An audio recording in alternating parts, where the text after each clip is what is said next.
एक बार फिर भूकंप काफ़ी चर्चे में है क्योंकि आपने देखा किस तरीके से बिहार और बंगाल समेत हिंदुस्तान के कई हिस्सों में, नेपाल में आपने देखा किस तरीके से जो है तिब्बत में, चाइना में कई हिस्सों में भूकंप आया। जिसके बाद लोग जो है वो काफ़ी परेशान हो गए, लोग अपने घर से निकलने के लिए इस सर्दी के वक्त में मजबूर हो गए। लेकिन क्या आप जानते हैं कि बिहार में सबसे खतरनाक भूकंप सन 1934 में आया था।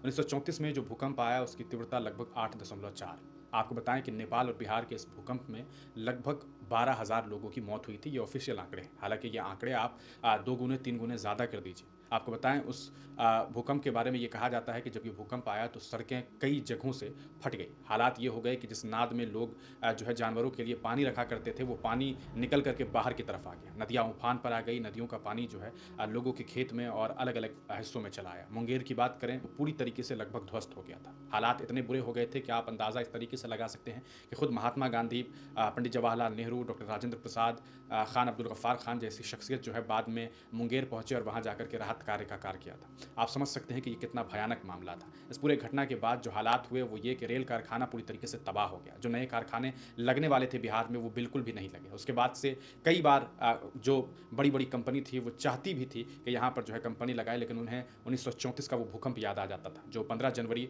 1934 में रमज़ान के महीने में आया था। आपको बता दें ये उस हादसे ने बिहार को कई महीने, कई कहा सकता है कई साल पीछे छोड़ दिया और बिहार का आर्थिक बहुत बड़ा नुकसान हुआ था। आप 1934 की उस घटना के बारे में अगर कोई रोचक चीज़ जानते होंगे तो कमेंट सेक्शन में ज़रूर बताइएगा।